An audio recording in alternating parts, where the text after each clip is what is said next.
Vale, entonces, muy buenas tardes a todos. Muchísimas gracias por asistir a una presentación más de Hablemos de Paleobiología, del Semillero Estudiantil de Paleobiología de la Universidad Nacional. Hoy tenemos el honor de presentarles a Camila Martínez. Ella es bióloga y magíster en biología de la Universidad de los Andes. Realizó su doctorado en Cornell, también por la misma línea, pero metiéndole mucha geología. En este momento está como becaria postdoctoral en el Smithsonian y trabaja fundamentalmente alrededor del tema de plantas y cómo se puede interpretar ambientalmente en el pasado. Camila, te damos la bienvenida y pues quedas en tu casa. Listo, bueno, muchas gracias a todos por la invitación. Qué chévere pues que tengan esta iniciativa de hacer este tipo de grupos y como incrementar esa interacción entre los biólogos y los geólogos para desarrollar este campo de la paleobiología. Pues bueno, esta charla es bastante general, digamos que más que enfocarme en un estudio, decidí cómo hacerles un recorrido para darles idea de pues tantos proyectos que se pueden hacer y el tipo de conclusiones a las cuales uno puede llegar a partir de estudiar el registro fósil de las plantas. Entonces, pues la idea es que si tienen preguntas o algo así, quizás que activen el micrófono y no se preocupen, me interrumpan. El chat yo no lo veo, entonces si alguien escribe en el chat de pronto también me tienen que avisar. Entonces, pues, eh, si el título de la charla es Evolución de ecosistemas neotropicales a través del tiempo geológico, sé también pues que la audiencia es muy amplia, entonces pues vamos a empezar desde lo muy básico y después vamos a ir un poco más a los detalles. Pero quise empezar, digamos, contándoles la razón por la cual a mí me interesa tanto estudiar paleobotánica y específicamente en el neotrópico. Y cuando hablo del neotrópico, hablo de los trópicos americanos. Eh, y este mapita me gusta mucho porque estos números que están acá nos ayudan a tener una idea de realmente lo diverso que es el área neotropical. Entonces, estos números significan el número de especies de árboles por 1000 kilómetros cuadrados. Y entonces, así por encima, ustedes pueden darse cuenta, pues que en general los trópicos son muchísimo más diversos que las áreas templadas y aún más que las áreas boreales. Pero algo muy interesante es también ver cómo el neotrópico es mucho más diverso que los trópicos africanos y que los trópicos del sudeste asiático. Entonces, digamos que tratando de entender el por qué este lugar es tan diverso, es por el cual a mí me interesa ir hacia el pasado y saber de dónde vienen todas estas especies, si siempre ha sido tan diverso.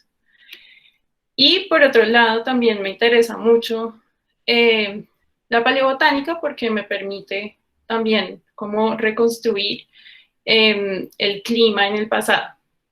Y entonces a partir de esta serie de gráficas que les voy a mostrar, que quizás muchos de ustedes ya conocen, quisiera pues darles un poco como el sentido en el cual vemos el cambio climático a través del tiempo geológico y también darle una escala al dramático cambio climático que estamos viviendo hoy en día. Entonces, pues empecemos con esta gráfica muy sencilla que quizás la mayoría de ustedes conocen. Estos son registros históricos para los últimos 1000 años. Y acá tenemos concentración de CO2 atmosférica en partes por millón. Y entonces acá en esta inflexión vemos específicamente cómo pues esta curva se vuelve exponencial después de la revolución industrial. Ahora bien, si miramos estas proyecciones que son hechas por el Panel Intergubernamental de Cambio Climático, lo que vemos es lo que se proyecta para el año 2100. Y esta línea negra que ustedes ven acá, básicamente significa que si continuamos usando nuestros recursos energéticos de la manera como lo venimos haciendo hasta hoy, vamos a encontrar que para el año 2100 la concentración de CO2 va a sobrepasar las 1000 partes por millón. Y bueno, esos números, ¿qué significan? Entonces yo creo que la mejor manera de entenderlo es mirando hacia el pasado. Y entonces en esta gráfica ustedes en azul ven de nuevo cambios en CO2 para los últimos 800.000 años. Son registros para el Pleistoceno. Y acá ven pues cómo varía la temperatura. Y de hecho esta gráfica fue muy importante cuando se construyó más o menos en los 70s por un grupo de oceanógrafos, porque fue a partir de esta evidencia que se comenzó a aceptar muchísimo más este concepto del cambio climático. Y bueno, acá tenemos más o menos en donde estamos hoy. Por supuesto hay que dibujar es una línea recta, porque pues esto está pasando en un lapso de tiempo muy corto, y pues es mucho más dramático. De hecho no ocupo en la diapositiva si vamos a incluir los cambios que se esperan para el año 2100. Entonces, la siguiente pregunta es, bueno, entonces, esta es la primera vez que el planeta ha experimentado unas concentraciones de CO2 tan altas, y la respuesta es no. Entonces, aquí tienen esa misma gráfica, un poco, pues más o menos ajustada en proporción, pero ahora mirando millones de años. Entonces, aquí estamos mirando el terciario, más o menos los últimos 66 millones de años, y lo que vemos es que concentraciones de CO2 similares a las que tenemos hoy en día se han registrado en parte del Mioceno, y concentraciones tan altas como la que se espera para el año 2100 se han registrado en el Eoceno. Por supuesto, como se pueden dar cuenta en esta gráfica, pues hay mucha variación, y eso es pues porque hay muchos métodos que se utilizan para poder estimar esto, pero pues es complicado. Y aquí las plantas juegan un papel importante porque hay algunos tipos de registros que nos permiten saber cuáles eran más o menos las concentraciones de CO2 en el pasado. Entonces, para darles mostrarles de otra manera esos cambios tan dramáticos, quería ilustrar con estas reconstrucciones cómo con tan solo un cambio de 100 partes por millón, el planeta cambia tan dramáticamente. Si miramos cómo se ve, digamos, antes de la revolución industrial, cómo se ve en el último periodo máximo glacial, en donde estos casquetes polares llegan incluso a cubrir pues buena parte de Canadá y Estados Unidos, y cómo, pues, por ejemplo, para el Eoceno ya no tenemos casquetes polares y el nivel del mar es mucho más alto. Entonces, digamos que algo interesante es estudiar el Eoceno y ver, bueno, cómo era el planeta en ese momento. Y entonces muchos científicos se han dedicado a explorar esta pregunta, y particularmente, pues algo interesante es que en la Antártica para el Eoceno han encontrado muchísimos fósiles de plantas y bueno, de animales también, y ellos han podido concluir que estos bosques de la Antártica del Eoceno se parecen mucho a los bosques del norte de China hoy en día.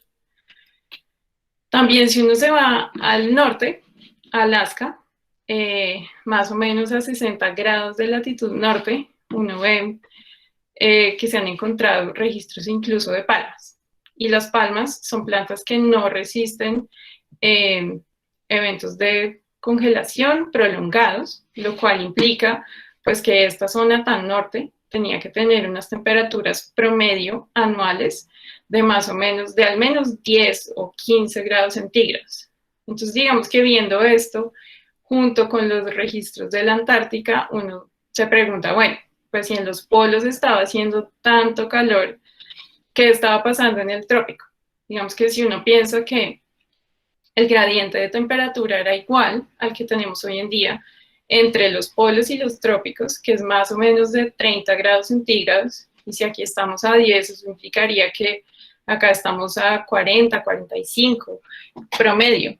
Entonces uno dice, bueno, pues esas temperaturas tan altas, hoy en día básicamente uno solo encuentra desiertos. Entonces digamos que algo muy interesante es precisamente venir a los trópicos y pues estudiar qué está pasando acá. Entonces, pues quizás con la experiencia que ustedes tienen, esta pregunta ya es obvia, pero para los que no, digamos que estudiar paleontología y geología en los trópicos requiere como de mayores retos a, por ejemplo, estudiar esto en la Patagonia, en donde hay extensiones desiertas muy amplias y las rocas son muy fáciles de acceder. Acá tenemos que tener un poquito más de paciencia, diría yo, e imaginación. Y una de las maneras que hemos encontrado muy útiles para poder acceder a la roca es, pues, básicamente pedirle permiso a estas empresas gigantes o colaboración para que nos permitan entrar y explorar las rocas que están dejando expuestas mientras hacen estas mega obras. Este es un ejemplo de un proyecto en el que participamos muchos paleontólogos. Por ahí vi a una de ellas, a Lucía Espitia, que nos está escuchando y nos acompañó aquí. Bueno, estuvo de hecho más tiempo que yo, meses. Y esto es la represa de Hidrosogamoso en Santander. Entonces, pues esta es una manera en la que funciona. También seguro muchos de ustedes han escuchado sobre todos los fósiles que se han encontrado en el Cerrejón. Y también, pues el clásico es ir también a mirar los bordes de las quebradas. Y estas fotos son tomadas en Panamá, en el proyecto en el que actualmente estoy trabajando con maderas fósiles, y acá ven una de ellas que estoy tratando de colectar. También les voy a hablar un poquito de esto más adelante. Entonces, aquí les voy a hacer un recorrido empezando en el Cretácico y continuando en el Cenozoico. Y yendo a, bueno, varias partes de Latinoamérica en donde se han hecho proyectos interesantes que, como les contaba, en algunos he participado y en otros no, pero quise incluir acá.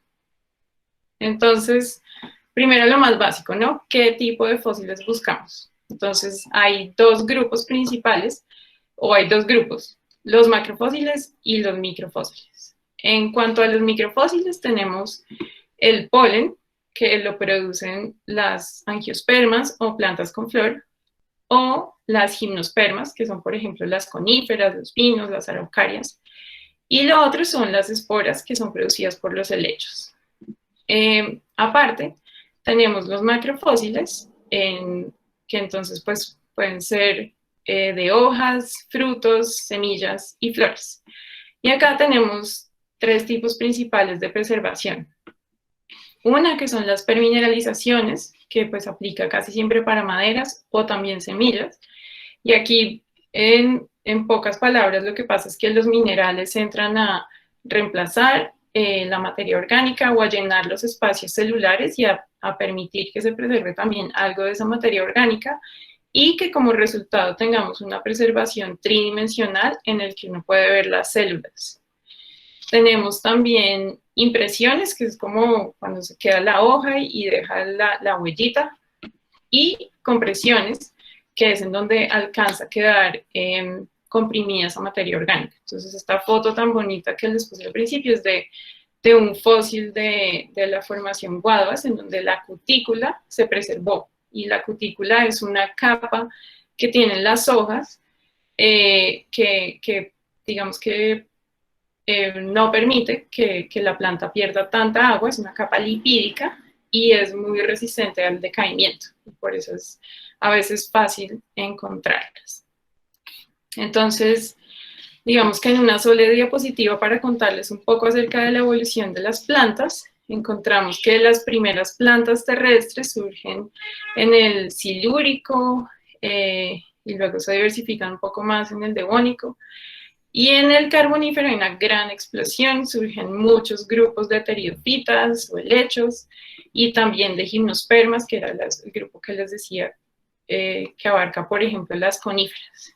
Y en cambio, las angiospermas, que son las las plantas con flor que hoy dominan la mayoría de los ecosistemas, surgieron hace mucho menos tiempo.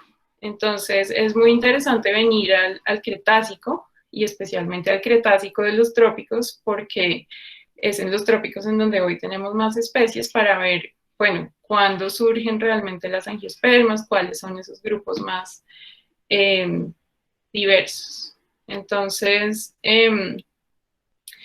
aunque hay, por supuesto, muchos registros anteriores a este, voy a empezar con el Cretácico tardío. Y entonces, esta gráfica que les pongo acá es la curva de Sacos, que quizás la mayoría de ustedes también conocen, pero para los que no, es una curva de estimación de temperatura y nos sirve para darnos una idea, digamos, al menos respecto al presente, si es más frío o más caliente. Entonces aquí está el presente y acá hay temperaturas más altas en el pasado.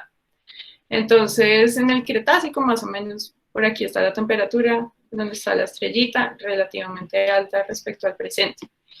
Y pues estos fósiles vienen de una mina de socavón de carbón que fueron colectados hace muchos años, especialmente por Mauricio Gutiérrez, geólogo. Y bueno, él, pues aunque a veces se metía, en realidad trabajaba con el ripio que sacaban los mineros y se colectaron muchísimas hojas y se permitió, pues se pudieron hacer después de muchos estudios. Acá ven pues que en ese momento buena parte de Colombia estaba bajo el agua. Estas son algunas de las fotografías de los fósiles que se encontraron. Muchísimas angiospermas, pero también, sobre todo en el polen, hay todavía muchos registros de gimnospermas. Y las hojas son muy interesantes porque cuando se colectan muchas de ellas es posible hacer análisis paleoclimáticos. Y esto se hace a partir de una relación muy sencilla. Entonces, digamos, si yo les digo que piensen en un bosque húmedo como el del Amazonas y se imaginen el tamaño de las hojas que se encontrarían allí, y luego que piensen en un bosque seco, muy seco como el de La Guajira, ¿ustedes en dónde creen que van a encontrar hojas más grandes? Entonces, pues les respondo, es en los bosques húmedos. Entonces, aquí esta gráfica es muy sencilla, pero pues es para mostrar que precisamente las hojas más grandes implican, se pueden correlacionar con lugares con mayor precipitación. Y otra correlación importante es el margen, si tienen dientecitos o si son lisos, también los dientes están asociados a lugares más fríos. Entonces, por supuesto, hoy en día existen análisis multivariados que tienen en cuenta otras variables, pero en términos generales es estas características de la fisionomía de las hojas las que permiten llegar a estas conclusiones. Y pues para disminuir el rango de error, lo ideal es hablar de cientos o quizás miles de especímenes. Este análisis no se puede hacer con 20 hojas ni con 50. Entonces, pues también es importante hacer énfasis en que uno no le dice exactamente cuál era la temperatura, sino un rango. Entonces aquí podemos decir que la formación Guadwas tenía una temperatura promedio alta y una precipitación también alta. Será un lugar húmedo y cálido. Después entonces vino la extinción del límite Cretácico terciario y digamos que el siguiente registro muy importante que se ha encontrado en Colombia es el del Cerrejón. Entonces aquí, por supuesto, el protagonismo siempre se lo llevan los animales, pero hoy los vamos a ignorar y vamos a hablar de este bosque que está atrás. Entonces, este bosque el ilustrador simplemente no llegó y pintó verdecito y cualquier cosa, sino que realmente también se basó en cuáles eran los fósiles que se habían encontrado. Y pues si uno lo ve, le parece un bosque muy familiar, ¿no? Como que yo veo esa foto y digo, de pronto es un bosque como de palomino o algo así. Y entonces, en el Cerrejón se colectaron muchísimos especímenes, más de 3.000, muchas localidades, y a partir de muchos análisis que se hicieron, se pudo concluir que este es el bosque neotropical más antiguo. Y algo que solamente quería mencionar brevemente, pero para que sepan que existe por si no lo conocen, es el tema de la paleoherbivoría, y es que los insectos herbívoros, al morder las hojas, dejan unas marcas muy distintivas que se pueden ver en los fósiles. Entonces, hay una rama de la paleobotánica que se dedica específicamente a cuantificar todos estos tipos de daño, y eso ayuda a tener una idea de también las comunidades de insectos, cómo han cambiado. Entonces seguimos moviéndonos en el tiempo y llegamos al máximo termal del Paleoceno-Eoceno. Y aquí este es como un pico de temperatura que no es esto que se ve acá, sino estos punticos que están aquí señalados en la flecha. Y este ha sido un tema que le ha interesado a muchísimos científicos, a muchísima gente, y es porque este calentamiento ocurrió de una manera tan rápida, por supuesto, ni remotamente tan rápida la que estamos experimentando hoy, pero sí es, digamos, el mejor análogo actual a el calentamiento que estamos viviendo. Entonces, para estudiar este evento de calentamiento, el trabajo se hizo a partir de registros de polen y esporas, y para eso entonces se utilizaron estos núcleos de roca, en donde, bueno, muchísimos palinólogos y mucha gente estuvo involucrada, y entonces acá esta diapositiva es simplemente para mostrarles la diversidad de formas y texturas que pueden tener los granos de polen y las esporas, y que a pesar de ser tan pequeños, pues a uno le permiten muchas veces saber a qué grupo de plantas pertenecieron. Entonces es por eso que son tan útiles. Y entonces, a partir de estudiar miles de estos registros, se puede concluir, digamos, de este gran estudio, estos resultados que se resumen en esta gráfica. Entonces aquí está de nuevo este piquito de temperatura, el PDTM, y aquí entonces vamos a ver estos gráficos representan diversidad de morfotipos diferentes de palinomorfos. Entonces aquí lo que ellos encuentran es que en verde están aquellos que cruzaron esta transición y que no fueron afectados, que son entonces la mayoría, y eso se ve en los diferentes núcleos. Hubo algunos que se extinguieron, y muchos grupos surgieron después del PDTM. Y luego entonces aquí llegamos al Eoceno tardío, a la formación Esmeraldas, y este es entonces el proyecto que les contaba que hicimos mientras se hacía esta mega obra de Hidro Sogamoso. Entonces aquí pueden darse cuenta que hay un dramático, una disminución en la temperatura considerable hacia el final del Eoceno. Y entonces aquí encontramos muchísimas hojas, y algo interesante es que estas escalitas que ustedes ven acá tienen 5 milímetros. Entonces, lo que esto implica es que estas hojas que están viendo son muy chiquitas. Y eso, pues, ¿qué indica? Precisamente, pues, que a simple vista parece que este lugar, pues, es mucho más seco que quizás los otros que les he mostrado antes. Entonces, aquí ven algo, para los biólogos de pronto reconocen esto, que uno de una lo ve y dice, bueno, esto es de la familia de las leguminosas, de la familia del frijol. Encontramos muchos morfotipos, no solo de hojas, sino también de frutos. Otro morfotipo muy bonito, que es este fruto alado, que también hace parte de la familia leguminosa. Digamos que cuando queremos identificar muy bien los fósiles y proveer la mayor resolución a las identificaciones, es muy importante tener también una filogenia acompañada del análisis para poder hacer este proceso de la manera más objetiva y completa. Entonces, aquí pude identificar este grupo dentro de este clado, específicamente de las leguminosas, el clado de Albergia.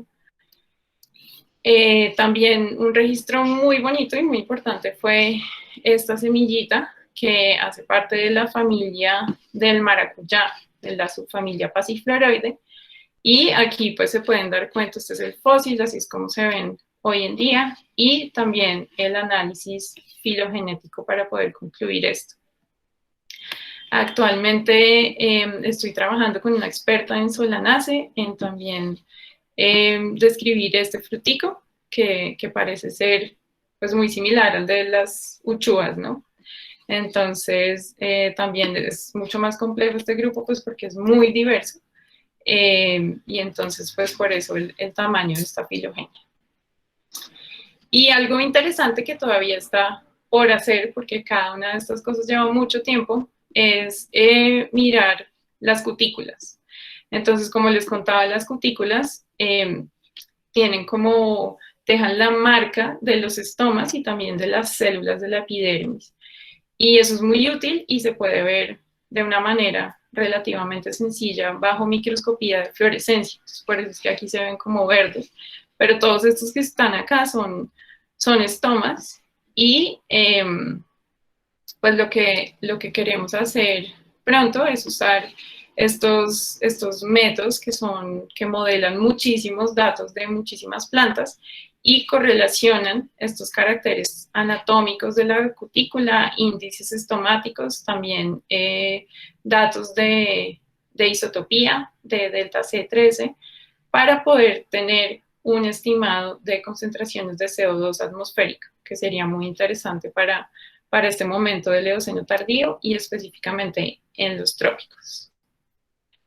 Entonces, digamos que en conclusión de varios de los fósiles que se han descrito, que están en proceso de describirse, uno puede, digamos, ver que hay algunos que sí son muy indicadores de condiciones secas, específicamente este clado de la Dalbergia hoy se encuentra prácticamente restringido a los bosques secos tropicales. Hay otros que uno sí dice, bueno, pueden estar en bosques húmedos o secos.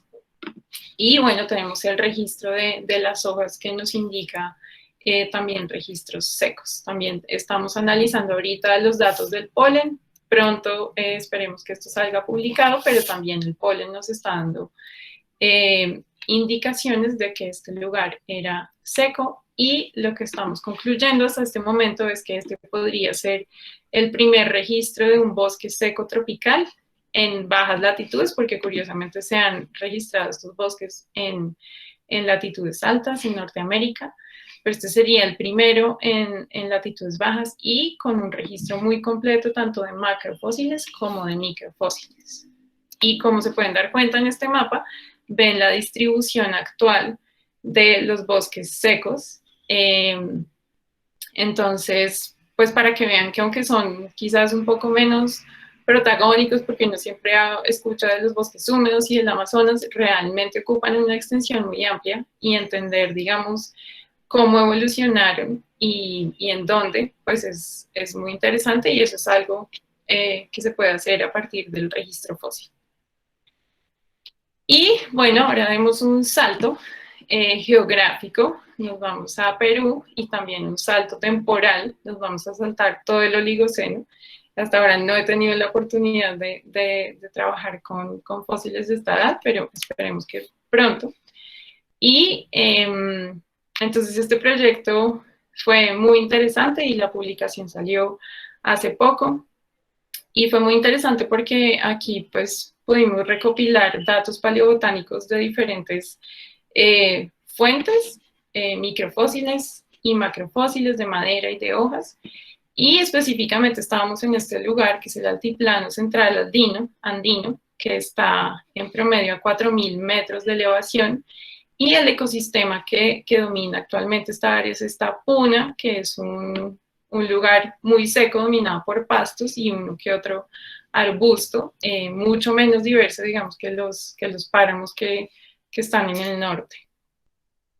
Entonces, pues algo importante es que el altiplano es un área que se ha estudiado mucho para entender el proceso del levantamiento de la cordillera de los Andes, y se manejan dos hipótesis principales muy generales, las voy a explicar acá. Básicamente aquí tenemos la placa Nazca, que está convergiendo contra la placa suramericana. La placa Nazca es oceánica y es más delgada que la suramericana, entonces esta, por lo tanto, esta se subduce, y el comportamiento, digamos, del manto litosférico que está por debajo, que si se va, digamos, desprendiendo de una manera constante y paulatina, va a generar un levantamiento que podría decirse que es también constante. Entonces, esto es lo que trato de demostrar aquí en este plot. Mientras que otra hipótesis sugiere que el manto litosférico, lo que pasa es que se acumula en masas muy grandes, y cuando esta masa es críticamente pesada, lo que pasa es que se desprende y esto genera un efecto de rebote. Entonces, uno pasa de periodos en donde no hay cambios a de pronto saltos y estos pulsos muy rápidos de levantamiento. Desde luego, estas hipótesis pues varían. Hay lugares en los Andes en donde va a ser una y en lugares en los Andes en donde va a ser otra.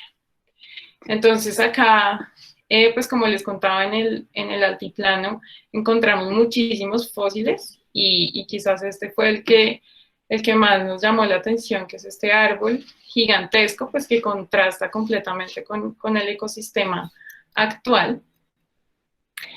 Entonces aquí, cuando uno prepara estas secciones en el laboratorio, uno puede ver las células casi como igual a las células que vería hoy en una madera de hoy en día. Polen encontramos muchísimo, hojas también.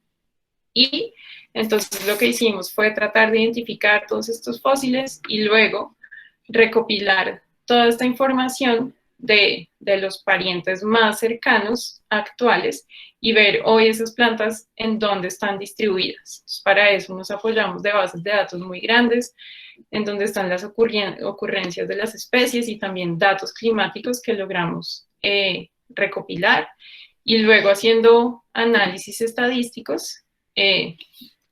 A grandes rasgos les voy a resumir acá las conclusiones, y es que teníamos básicamente dos grupos de fósiles, unos del Mioceno y otros del Plioceno, y lo que vemos es que hubo un cambio drástico en esta flora respecto a los del Mioceno. Ahí es en donde estaban todas estas maderas, estos árboles que llegaban a ser muy altos. Y en el Plioceno ya encontrábamos todas estas hojitas y muchos granos de polen de pastos, por ejemplo. Entonces, después de hacer estos análisis, pudimos concluir que no solo hubo un cambio dramático en la elevación, bueno, sí, no lo dije, pero aquí tenemos elevación y aquí tiempo. Entonces, aquí se ve ese cambio dramático. Y también tuvimos un cambio dramático en la precipitación. Y entonces, pues para que todas estas plantas vivieran, la precipitación acá tendría que haber sido cerca de 3 veces más alta de lo que es hoy en día. Y esto pues fue una sorpresa también, porque los modelos climáticos o los modelos paleoclimáticos que se habían hecho para esta región sugerían que la precipitación iba a ser más seca. Entonces, bueno, ya por último, quisiera contarles un poco acerca del proyecto en el que estoy trabajando actualmente, que es con maderas del Mioceno de Panamá. Y bueno, acá todavía no tengo muchos resultados para mostrarles, entonces aproveché más bien el material fotográfico para que algunos de los que todavía no han tenido estas experiencias en campo se puedan llevar una idea de cómo es que hacemos esto. Entonces, pues lo primero es contarles que aquí estamos en una lancha, porque la zona de estudio es justamente esta isla que se llama Barro Colorado, que es una reserva del Instituto Smithsonian, y entonces está aquí justo en la mitad del Canal de Panamá. Entonces uno, para ir a las diferentes localidades que hemos encontrado, tiene que moverse en en lancha. Entonces así es como se ve desde el aire, es un bosque húmedo muy denso, entonces los afloramientos de roca son muy pocos y esto pues es un reto también para poder interpretar estos fósiles. Digamos que la ventaja que tenemos es que hay muchísimas tobas volcánicas que nos ayudan a datar estas localidades y entonces acá en esta gráfica simplemente quiero brevemente mencionar que Panamá es una zona geológicamente muy compleja. Digamos que hay muchas placas que están interactuando, casi 5, digamos está la Nazca, la Suramericana, Cocos, y pues por supuesto la del Caribe y la norteamericana. Entonces, todo eso hace que sea una zona interesante y muy compleja de entender. Ya después de varios meses de estudio podemos tener una idea y sabemos pues, que estos fósiles son del Mioceno, más o menos tienen entre 20 y 23 millones de años. Y pues algo muy interesante de estudiar esta zona geográfica es que Panamá, pues en este momento para el Mioceno está apenas comenzando a emergir y probablemente estas localidades pues hacen parte de esto que podría ser una península, un archipiélago, pero básicamente lo que vamos a encontrar son esos primeros eventos de migración de plantas y es muy interesante ver, bueno, de dónde vienen estas plantas. ¿Será que vienen de Norteamérica o de Sudamérica de alguna manera llegan a estas zonas? Entonces, lo que hemos hecho es que si básicamente los fósiles los estamos encontrando en quebradas, aquí ven ustedes detrás del bosque, y pues en vez de llevarnos unos especímenes gigantescos que son muy pesados, colectamos un pedazo muy chiquito porque como les decía, esto simplemente necesitamos una parte pequeña, bien preservada, para poder verla en el microscopio. Y entonces en el campo lo que hacemos es revisar que tenga buena preservación, recolectamos todos los datos posibles respecto a la localización, tomamos todas las medidas y luego los llevamos al laboratorio. Y en el laboratorio usamos estas sierras de diamante, que son, claro, lo único que va a cortar estas rocas, y sacamos unas secciones delgadas que después, digamos, con mucha paciencia uno las pule. Este círculo que ustedes ven acá está rotando muy rápidamente, le ponemos unos abrasivos y así es que las vamos puliendo. Y estas son algunas de las imágenes. Miren, pues la buena preservación que se puede encontrar en estas maderas. Estos son diferentes cortes, el transversal, los cortes longitudinales. Y pues algo muy interesante de las maderas es que no solamente, digamos que nos cuentan acerca de a qué grupo de plantas pertenecían, porque esta configuración anatómica, así como en el polen, varía mucho de planta a planta, entonces afortunadamente existen bases de datos muy amplias que nos ayudan con el proceso de identificación, pero adicional a esto hay algo importante y es que pues precisamente la función de las maderas, perdón que se me pasan las diapositivas automáticamente, no sé por qué, pero bueno, entonces el agua, la madera, pues el papel de la madera es conducir el agua desde la raíz hasta las hojas. Entonces, esos conductos, que son estas células, van a responder en gran medida a la disponibilidad de agua, al tipo de suelos, a la temperatura exterior, porque pues es la apertura de los estomas la que está jalando constantemente estas moléculas de agua. Entonces, para que se lleven una idea de la importancia de estos datos, puse aquí esta relación de la conductividad hidráulica, es decir, cuánta agua pueden llevar estas plantas. Y para hacer una equivalencia, imagínense que vasos son estas células redondas que ustedes ven acá, y estas son las que encargadas de mover el agua. Y lo que vemos es que 16 vasitos de estos pequeños, digamos que tengan un diámetro de 10 micras, equivalen en capacidad de conducción a lo que hace un solo vaso de 20 micras. Entonces, uno puede decir, bueno, entonces entre estas dos, si yo les digo que estos amarillitos son los vasos, ¿cuál es más eficiente? Pues la respuesta es obvia, ¿no? Es la F, es esta de acá. Entonces la siguiente pregunta, bueno, entonces, ¿por qué siguen existiendo tantas plantas que tienen esta configuración anatómica? Y eso es porque esto es riesgoso para una planta y no funciona en lugares en donde hay estacionalidad fuerte o baja disponibilidad de agua. ¿Por qué? Porque pueden haber eventos de embolismo en donde se forman burbujas de aire y esto daña los conductos y pues para una planta perder todo uno de estos vasos pues va a ser mucho más dramático que perder uno de estos chiquiticos. Entonces, el tamaño de los vasos es muy importante en este tipo de estudios, pero así como ese, estudiamos muchos otros caracteres en solo estas 3 secciones que les mostré. Se pueden medir más de 30 caracteres diferentes y estamos tratando de entender mejor cómo relacionarlos muy bien con el clima. Y algo también muy interesante de esta isla, que dado que es una reserva de Smithsonian desde hace 100 años, hay un plot en la mitad de la isla en donde cada uno de estos árboles que ustedes ven acá ha sido identificado y se ha medido durante los últimos 30 años, entonces se conoce muy bien. Y pues dado que estos fósiles vienen exactamente de esta misma isla, pues vamos a poder hacer comparaciones muy interesantes acerca de cómo han cambiado estos ecosistemas y ver si realmente se parecen o no. Entonces, pues digamos que el proyecto promete mucho. Por supuesto, toda la parte de campo está ahorita suspendida. Esperemos que en algún momento podamos volver. Y los dejo con esta foto, que es de algo que probablemente no se imaginarán.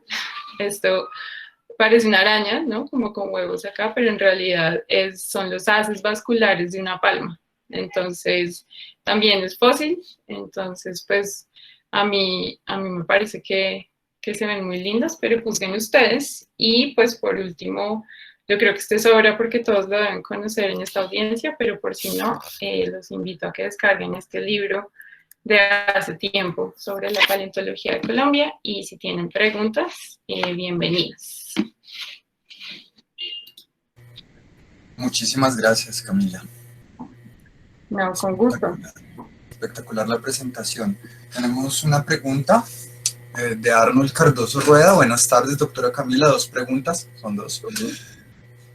¿Cómo tomar en cuenta el papel del registro de microsemillas y frutos para la correlación de datos paleoambientales? Sí. Y 2, bueno, te la leo ahorita, si quieres responder la primera. Sí, por ahí se me olvida, después se me lee la otra. Esa es una muy buena pregunta. Sí, lo que hacemos es que utilizamos el análisis de coexistencia. Entonces, digamos que una vez tú puedes identificar esa semilla a qué grupo de plantas actual pertenece, digamos que entre mayor resolución tengas, mejor. Y con resolución me refiero a que si sabes de qué género es, pues va a ser mucho más informativo. Si no, pues ojalá que sepas la tribu o la subfamilia, pero también la familia es útil. Entonces, lo que uno hace es básicamente recopilar identificaciones de todos esos fósiles que se encontraban viviendo en ese momento, y después ver esas plantas hoy en día en donde están viviendo. Entonces, ahí es cuando recopilamos, digamos, ocurrencias y después las correlacionamos con clima y podemos ver o tener una idea. De nuevo, estos son rangos amplios con márgenes de error muy amplios, pero nos sirven, digamos, para reconstruir cuál es digamos, la temperatura, si eso es lo que a uno le interesa mirar, o en la elevación, como por ejemplo en el caso de Perú, y la precipitación. Pero digamos que sí es haciendo como una conexión con las plantas modernas. Vale. La segunda pregunta. ¿Cuánto material fósil vegetal es necesario para poder establecer correlaciones de clima? Gracias, una excelente charla y enriquecedora. Bueno, me alegra que hayan disfrutado la charla. Es difícil, digamos que hay varios estudios que sugieren que al menos uno debería tener 20 morfotipos diferentes de hojas.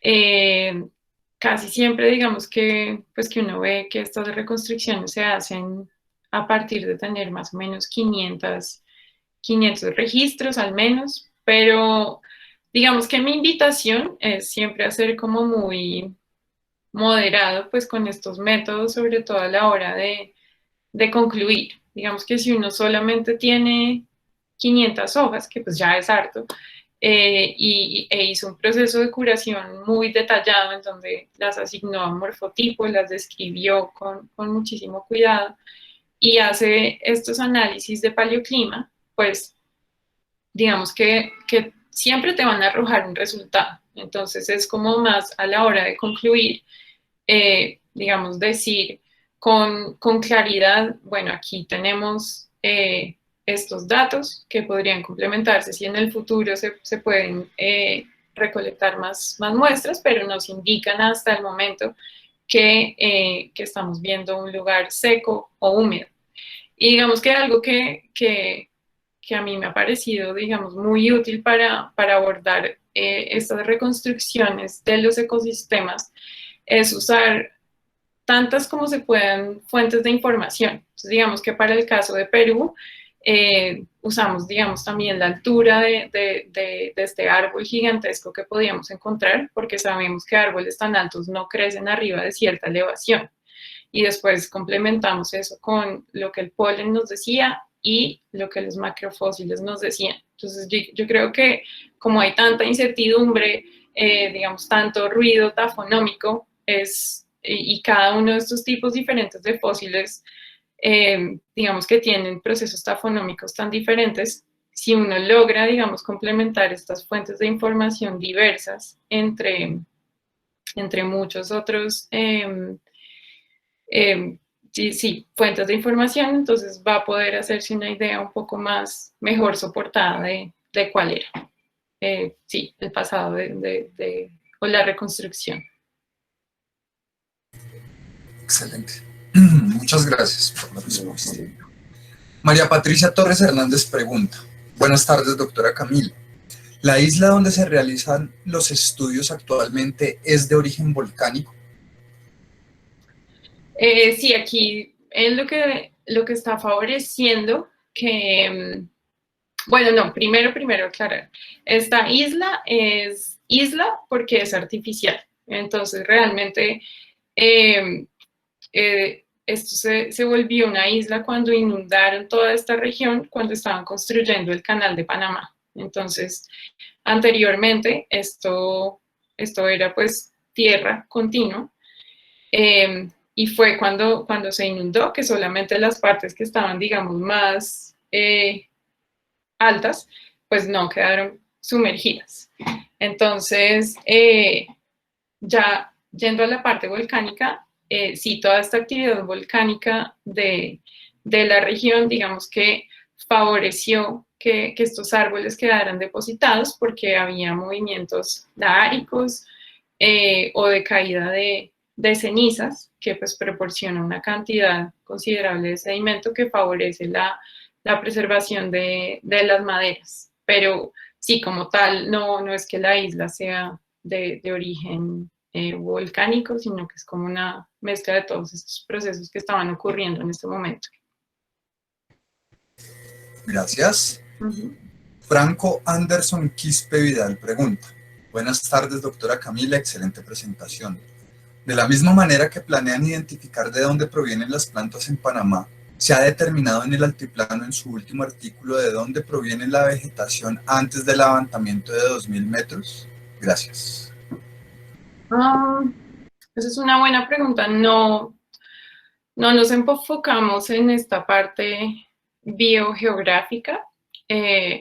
Digamos que pensándolo así como de manera muy general, diría que que la mayor parte de la afinidad de los grupos que encontramos en el Mioceno quizás era un poco más suramericana, y pues vemos un cambio ya cuando llegamos a estos registros del Plioceno, que es ya cuando la elevación se ha duplicado y está muy cercana a la actual.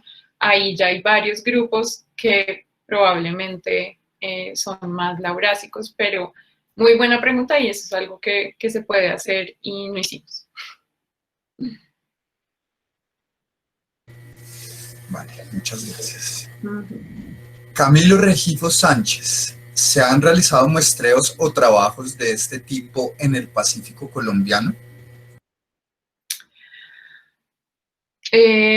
No, no de los que yo tenga conocimiento, la verdad.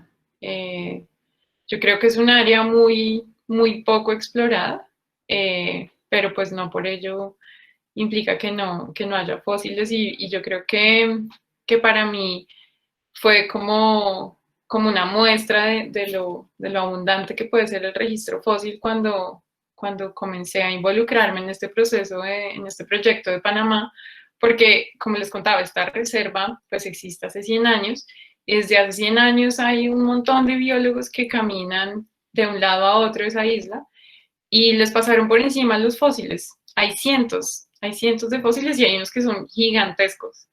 Y yo creo que uno de los problemas es de nuevo esta desconexión que existe entre la biología y la geología, en que los biólogos pues jamás habían visto fósiles de maderas, y fue solo hasta que fueron unos geólogos a hacer el mapa geológico que encontraron estos fósiles. Entonces yo creo que hay que ir a explorarlo, pero que yo sepa y que ahorita me acuerde de algún trabajo, no se me viene ninguno a la cabeza. Un posible campo por explorar. Ahí está. Mariana Lopera Cardona te pregunta, buenas tardes, ¿cuáles son las características principales para distinguir un fósil de madera en campo? Pues yo creo que básicamente por fuera tiene que parecer una madera, pero después cuando uno se acerca y lo toca o le pega con el martillo, uno dice, esto no es madera, sino que es roca. Y ya, digamos que lo siguiente es, si tienes un martillo a la mano, es pegarle un golpecito en la esquina y sacar una parte y mirarlo, ojalá con una lupa, y si puedes ver, digamos, como estas células que les contaba, estos vasos, pues vas a estar segura de que es madera, pero sí es relativamente sencillo si uno la toca. Gracias. María Patricia Torres Hernández pregunta, excelente charla, muy interesante saber geobiología. Otra inquietud, ¿los estudios en Colombia básicamente se han realizado en la cordillera central? ¿Se han hecho estudios similares en la cordillera central o en la cordillera o en la occidental de Colombia? Parecía la anterior. Yo creo que sí hay algunos, eh, pero no tantos. Digamos que las zonas que están más exploradas son las que les comentaba pues en la presentación, y o sea, tiene que haber, pero no son zonas en las que yo haya trabajado, y yo creo que están en general menos exploradas, así que también vale la pena también ir por esos lados. Más campo. Uh-huh.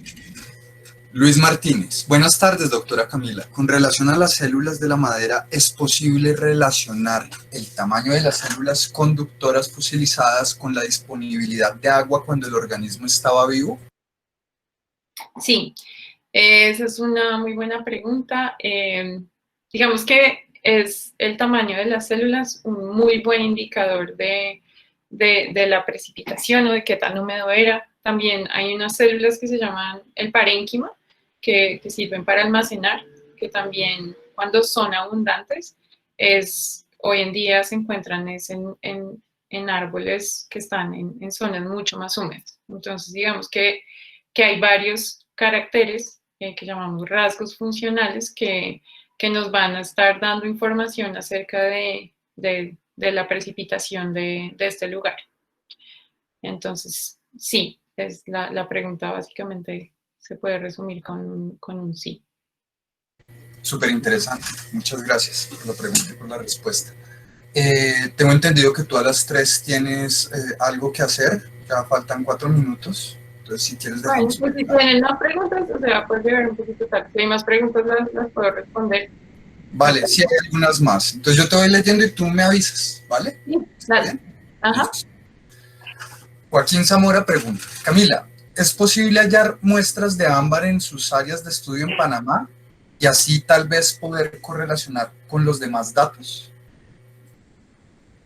Pues, a ver, el ámbar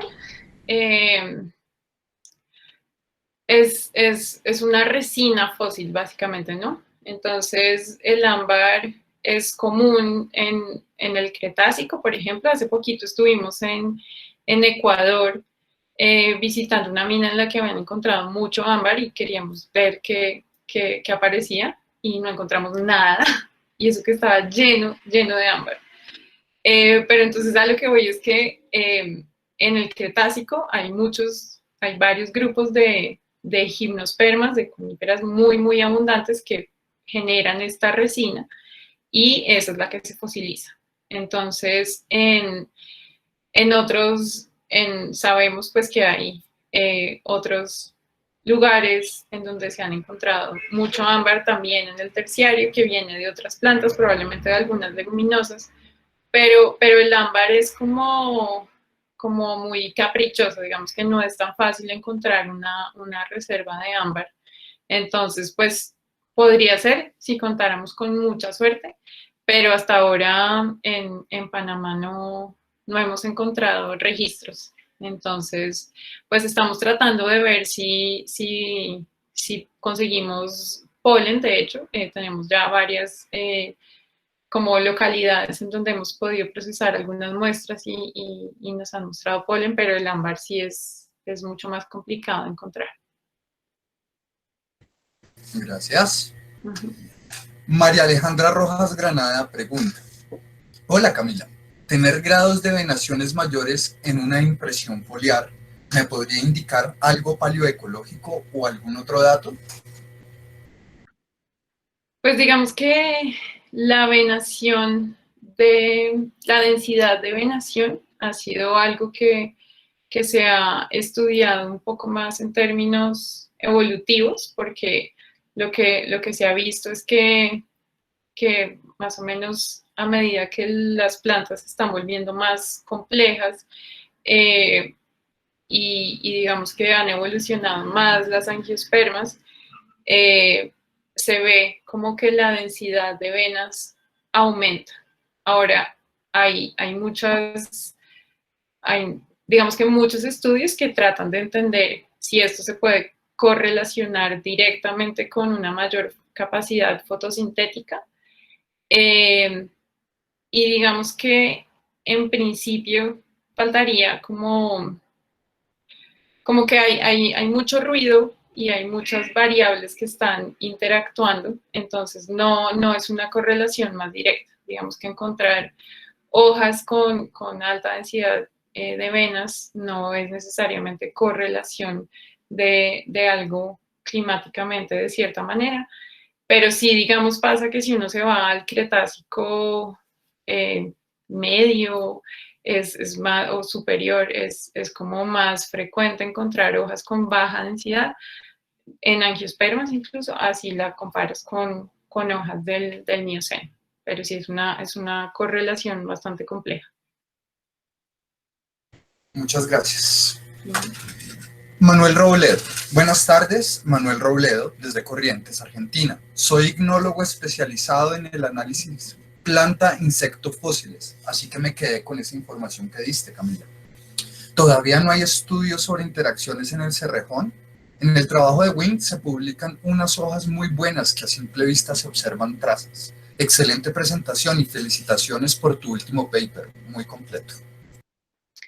Gracias, ¿no? Pues qué bueno que exista el interés. No, la buena noticia es que sí, todos estos fósiles de Guaduas y del Cerrejón ya los analizaron, hicieron todos estos análisis de paleoherbivoría y pronto el artículo va a ser sometido. Los autores que lideran el, el, el artículo están ahorita trabajando mucho en esto, así que esperemos que pronto salga publicado.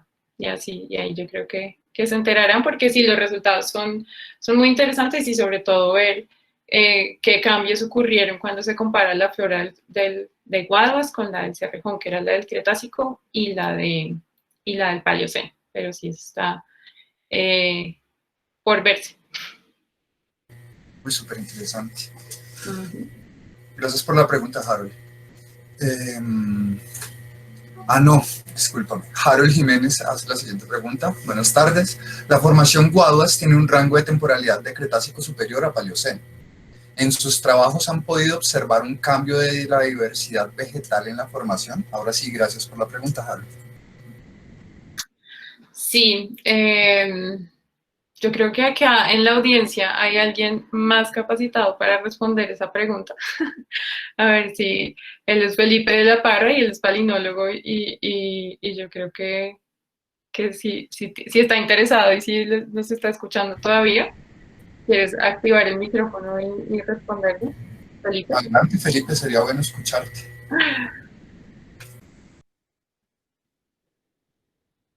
¿No? Bueno, de pronto se De pronto no desconectó. está. Sí, de pronto dejo así. Eh, pero yo creo que hay cambios, o sea, la formación Guaduas también la pudimos. No me digas. Ahí estaba hablando de la formación MIT.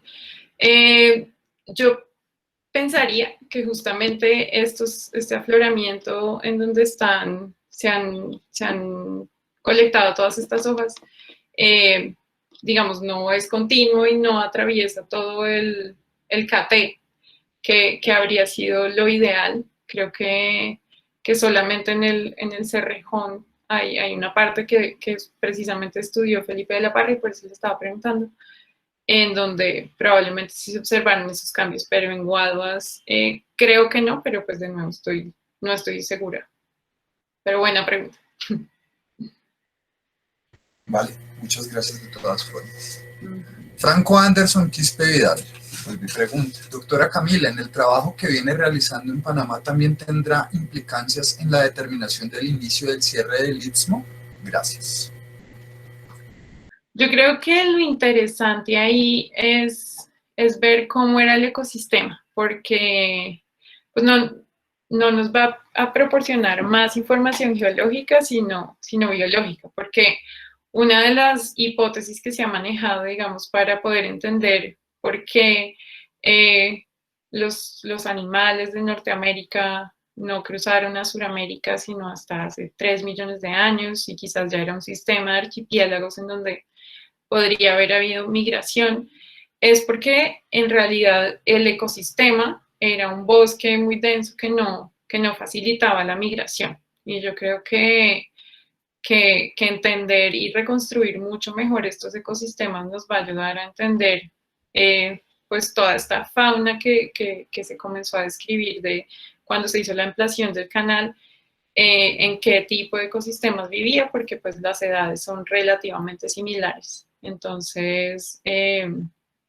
sí, creo que en ese sentido nos va a poder aportar más información. Súper. La última pregunta. Uh-huh. Sara Belén Ríos Tomalá. Buenas tardes. ¿Cuál es el nombre de la mina Conambar en Ecuador? ¿Y por qué cree usted que no se encontró fósiles en este sitio? ¿Terreno? ¿Época, tal vez? La mina, oigan, Genoveva era el nombre, se me estaba olvidando.